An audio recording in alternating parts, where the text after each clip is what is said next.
Yes, a very, very good afternoon to you, everyone on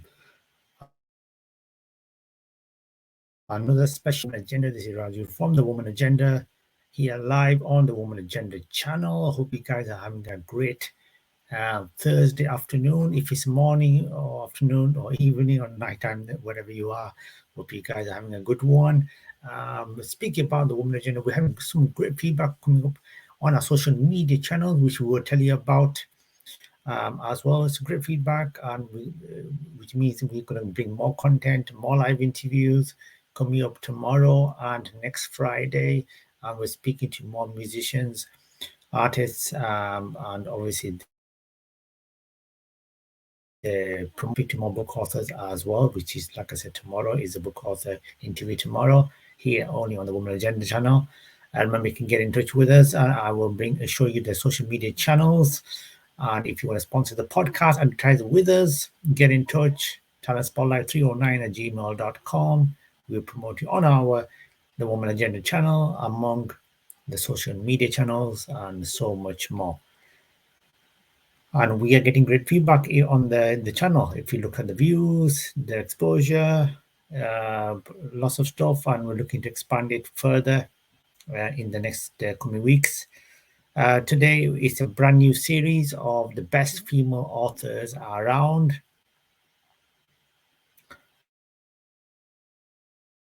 And let's look at today. This is a new series, the first episode. Her name is Adrienne Rich, is her name. That's the book author cover of her book.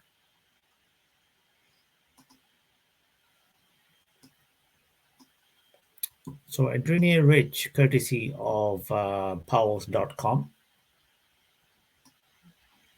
Now,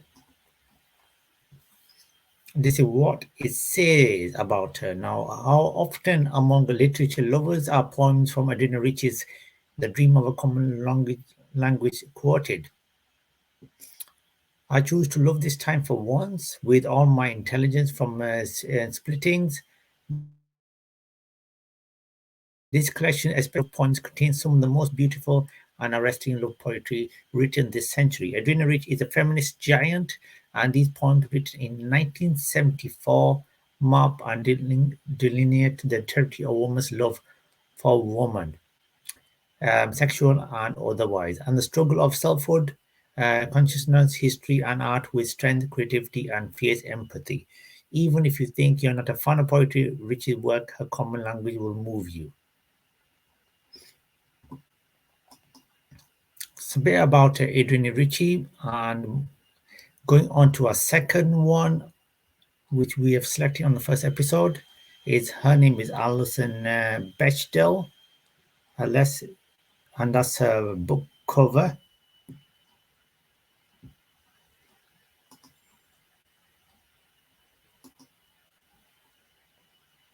Now, Alison Bechdel first became well known as a cartoonist for her long-running series Dykes to Watch 2008. When Fun Home was published in 2006, it was clear her work has taken so much different direction. She says that Fun Home is about how she learned to be an artist from her father. Fun Home was what she and her brothers called the funeral home that her father ran part-time. Bechdel narrates her childhood through diary entries that catapult the reader back in time. Clever juxtaposition of literacy, classics, and artwork with a slightly gothic feel. The subtitle is a family tragicomic and a fun home, exactly that. But so much more. The story of Pestel's coming out, her relationship with her father's death, and his own sexuality, says Mary Jo.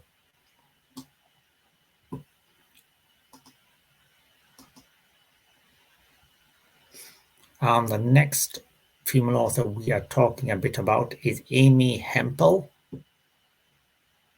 Now, Amy Hempel,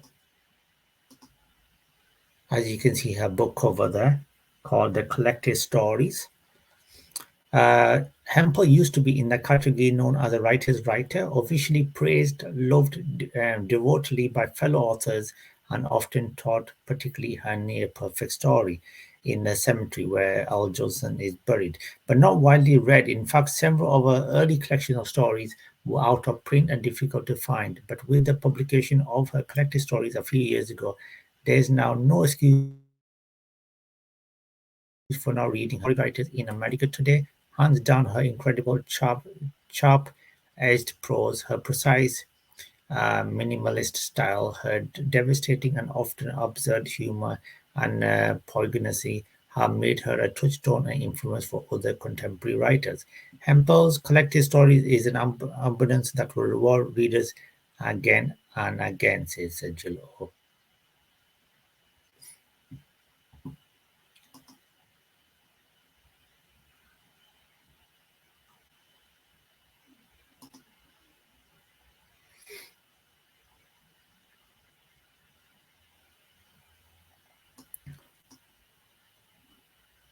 And the final one on the episode one on this article, not the final of the episode.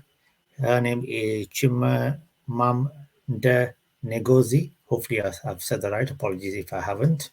Now, I have, as you've noticed, forgot to put her still on the apologies for that. But basically, the still says basically national bestseller. That's what it says. Americana, a novel by Chimamanda Ngozi Adichie. Now, Adichie's ability to write with compassionate, brilliant prose about topics such as civil war, political strife, immigrant race, cultural differences, and love has earned a well-deserved critical acclaim and many awards, including a MacArthur Genius Grant in 2008. Adichie's most recent novel, Americana, parallels some of her own experience as a Nigerian coming to America for the first time to attend college. Alternating between the present and the past, Ifemelu tries to adjust to a new temporary home, learning what it really means to be black in America. Although now settled and with a successful career, Ifemelu long to everything behind, including shooting down a popular blog about a notable American observation, a poignant, funny, sometimes scathing looking at the reality of being a new immigrant in the United States, especially from an African perspective. Americana is an unforgettable work of literature not to be missed from Gen Z.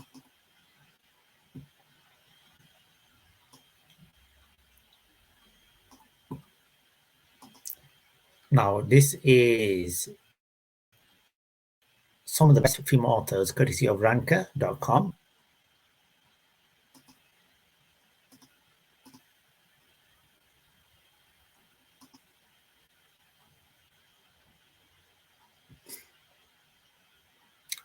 And does she need any introduction at all? Jane Austen? I don't think she does. On there, she definitely doesn't need any introduction or what she does. Now, Jane Austen is the number one courtesy of ranker.com.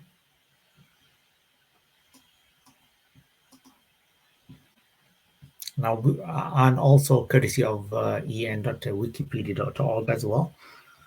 She's obviously we don't start talking about the age unless I've done it by mistake. So I'm not going to do that. She's an English novelist known primarily for 6 major novels which interpreted, critique, and comment upon the British landed gentry.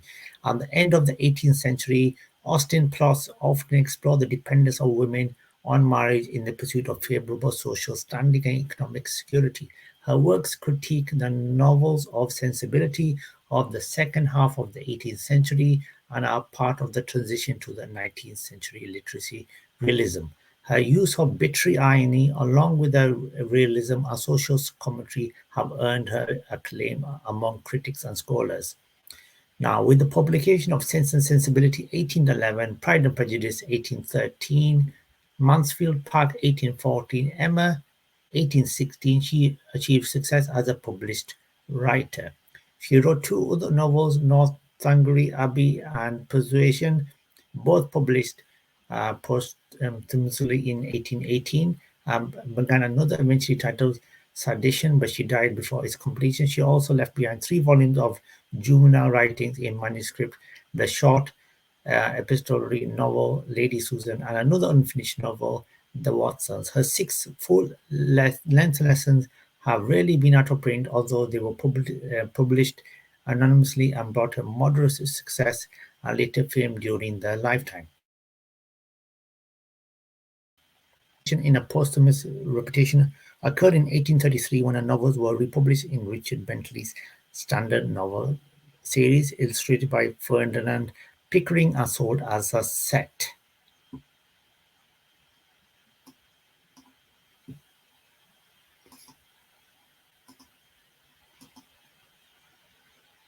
So that's a bit about Jane Austen and who doesn't know about Jane Austen, a bit about work. That's one of our book covers. And over on to the next one. And you must be wondering why there's no book cover. It's because the one on the background is actually her. It's Charlotte Bronte. So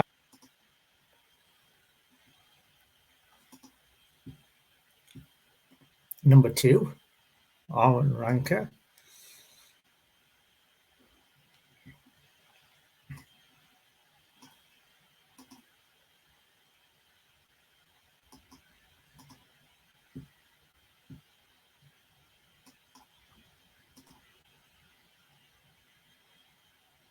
So Charlotte Bronte was an English novelist and poet, the eldest of the 3 Bronte sisters who survived into adulthood and whose novels became classics of English literature. She enlisted in school at Roe Head in January 1831. She left the year after to teach her sisters Emily and Anne at home, returning in 1835 as a governess. 1839, she undertook the role of governess for the Sidgwick family to Howard, where the sisters opened a school but failed to attract pupils. Instead, they turned to writing, and they each first published in 1846. Although her first novel, The Professor, was rejected by publishers, her second novel, Jane Eyre, was published in 1847. The sisters admitted to the bill. Pseudonyms, hopefully I said that right, in 1848, and by the following year was celebrated in London literacy circles. Charlotte Bronte was the last to die, all her siblings.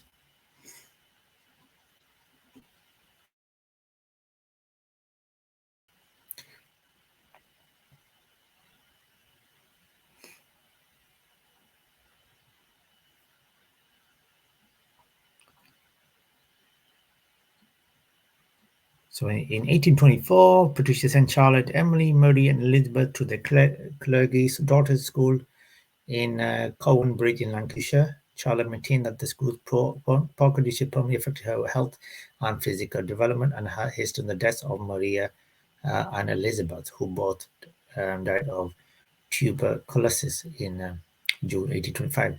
After the deaths of all the daughters, Patrick removed Charlotte and Emily from the school. Charlotte used the school as the basis for Lowood School in Jane Eyre. At home in Haworth Parsonage, Bronte acted as a motherly friend and guardian of her younger sisters. Bronte wrote her first known poem at the age of only 13 in 1829 and was to go to write more than her own life. Many of her poems were published in the homemade magazine Branwell's Blackwood Magazine and concerned the fictional world of Glass Town. She and her surviving siblings, Branwell, Emily, and Anne, created the shared world and began chronicling the lives of struggles of the inhabitants of the imaginary kingdom in 1827.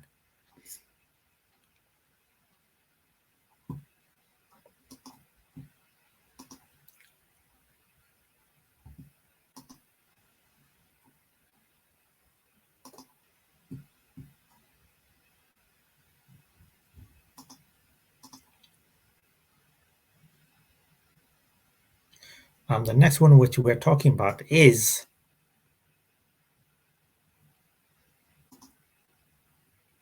it was supposed to be Virginia Woolf, but we're talking about Mary Shelley because we have Mr. We will obviously mention about Virginia Woolf coming up. So Mary Shelley,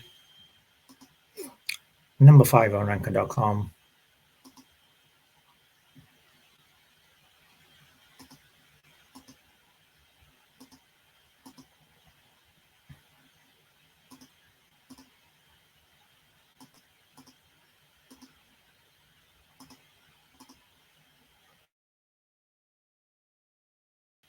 This novelist who wrote in Gothic novel Frankenstein or the modern Prometheus 1818, who is considered as an early example of science fiction.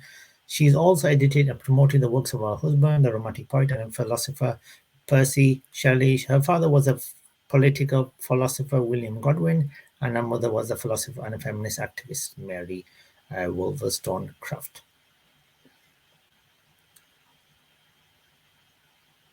In 1814, Shelley began a romance with one of her father's political followers, Percy Shelley, who was already married together with her stepsister, Claire Claremont. She and Percy left for France and traveled through Europe. Upon their return to England, Shelley was pregnant with Percy's child. Over the next 2 years, she and Percy faced obstetricism, constant debt, and the death of a prematurely born daughter. They married in late 1816 after the suicide of Percy, Shelley's first wife, Harriet. In 1816, the couple and Mary's stepsister famously spent a summer with Lord Byron and John William Polidori near Geneva, Switzerland, where Shelley conceived the idea for a novel Frankenstein. The Shelleys left Britain in 1818 for Italy, where the second and third child died before Shelley gave birth to her last and only surviving child, Percy Florence Shelley. In 1822, her husband drowned when his sailing boat sank during a storm. A year later, she returned to England and from then on devoted herself to the upbringing of her son and a career as a professional author. The last decades of her life were dogged by illness, most likely caused by the brain tumor which killed her at the age of 53. She was known for her efforts to publish her husband's work and for her novel Frankenstein, which remains widely read and inspired many theatrical and film adaptations. Recent scholarship has yielded a more comprehensive view of Shelley's achievements. Scholars have also increased interest in her literacy output.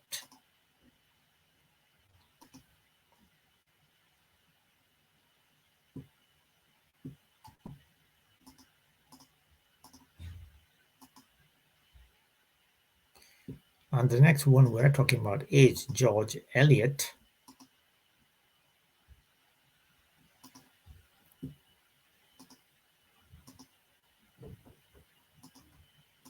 Now, George Eliot, her pen name is George Eliot, actually, it's Mary Ann or Marian. She was an English novelist, poet, journalist, translator, and one of the leading writers of the Victorian era. She wrote 7 novels, which are as follows: Adam Bede, 1859, The Mill on the Floss, 1860, Sailor's Manor, 1861, Romero, 1862 to 1863, Felix Holt the Radical, 1866, Middlemarch, 1871 to 1872, Daniel Deronda, 1876. Like Charles Dickens and Thomas Hardy, she emerged from provincial England. Most of her works are set there. She is known for the realism, psychological insight, a sense of place, and detailed depiction of the countryside. Although female authors were published under their own names during her lifetime, she wanted to escape the stereotype of women's writing being limited to light-hearted romances or other lighter fare, not to be taken very seriously. She also wanted to have her own fiction just separately from her already extensive and widely known work as a translator, editor, and critic. Another factor in her own use of a pen name may have been a desire to shield her private life from a public scrutiny, thus avoiding the scandal that would have arisen because of a relationship with the married George Loez.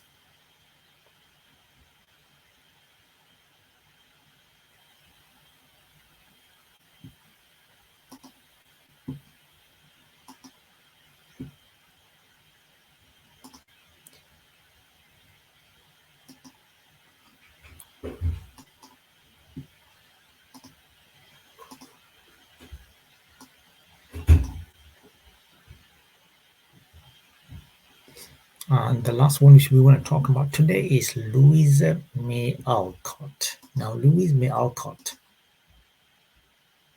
is number 7 on the ranker.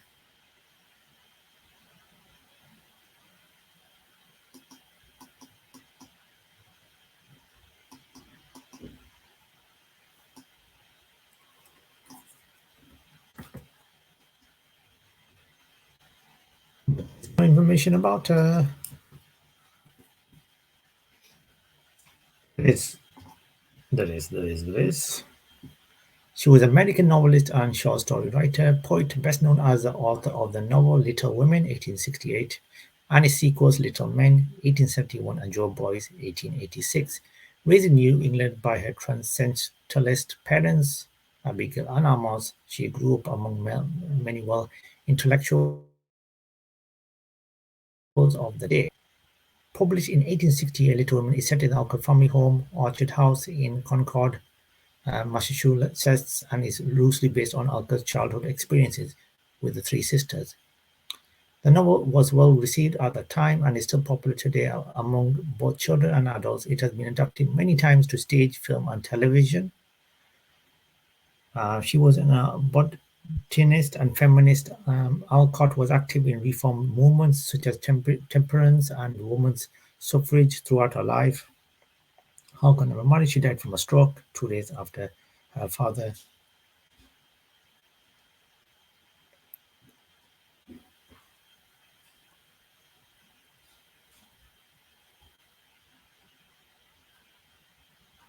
So she began writing for the Atlantic Monthly when the Civil War broke out. She served as a nurse in a Union hospital for 6 weeks, 1862 to 63. She tended to serve 3 months as a nurse, but halfway through she contracted typhoid and became deadly ill. Though she eventually recovered, her letters home revised and published in the Boston anti-slavery paper. Published with addition in 1869, brought her critical recognition for observation and humor. This was her first book and inspired by her army experience. She wrote about the mismanagement of hospitals and the indifference and callousness of some of the surgeons she encountered. Her main character, Tribulation Periwinkle, shows the passage from innocence to maturity and is a serious and eloquent witness. Her novels Moods 1864, based on her own experiences. So between 63 and 72, she wrote at least 33 Gothic thrillers for popular magazines and papers such as The Flag of Our Union. They began to be rediscovered only in 1975. In the mid 1860s, she wrote passionate fairy novels and sensational stories akin to those of English authors Willie Collins, Mary Elizabeth Braddon under the nom de plume A.M. Barnard. Among these are Long Fatal Love Chase and Pauline Passion and Punishment. Her protagonists are for these books. After they became popular, she did not go back to writing for adults. Other books she wrote are the novelette A Modern Mephistopheles 1875, which people thought Julian Hawthorne wrote, and the semi-autobiographical novel What 1873.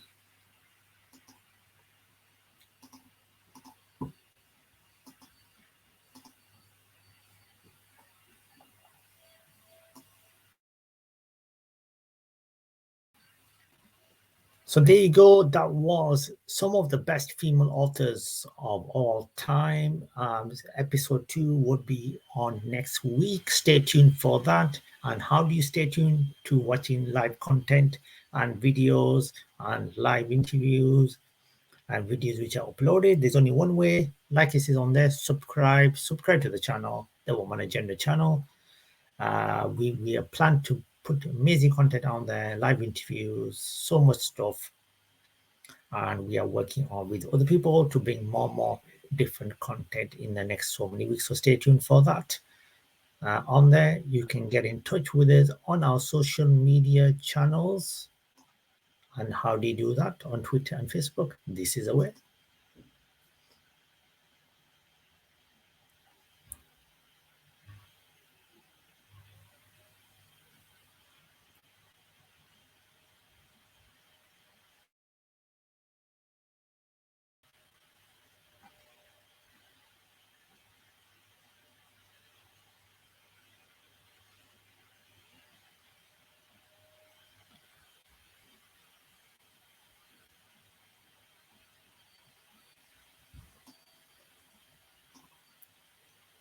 And like we said, it is a cheap advertising solution. It is a cheap advertising solution. And how do you do cheap advertising solution? Talent Spotlight 309 at gmail.com. That's the email address you need to remember. Get in touch with us. And if you want to be a live guest, this is the email address which is coming below, scrolling below as well. Get in touch with us, or if you want to collaborate with us. The big debate special is coming up later on, which we talk about equality. Do not miss that. It will be another one which you need to be watching, and there will be another special episode of another series. What will that be today? Stay tuned for that, as well as the Woman Agenda special edition today. So until then, enjoy the rest of the Thursday and keep checking out, because there's so much happening today and in the next few days on the Woman Agenda channel. This is Raju from the Woman Agenda channel, and I will see you on the next one, on the next live content later on today.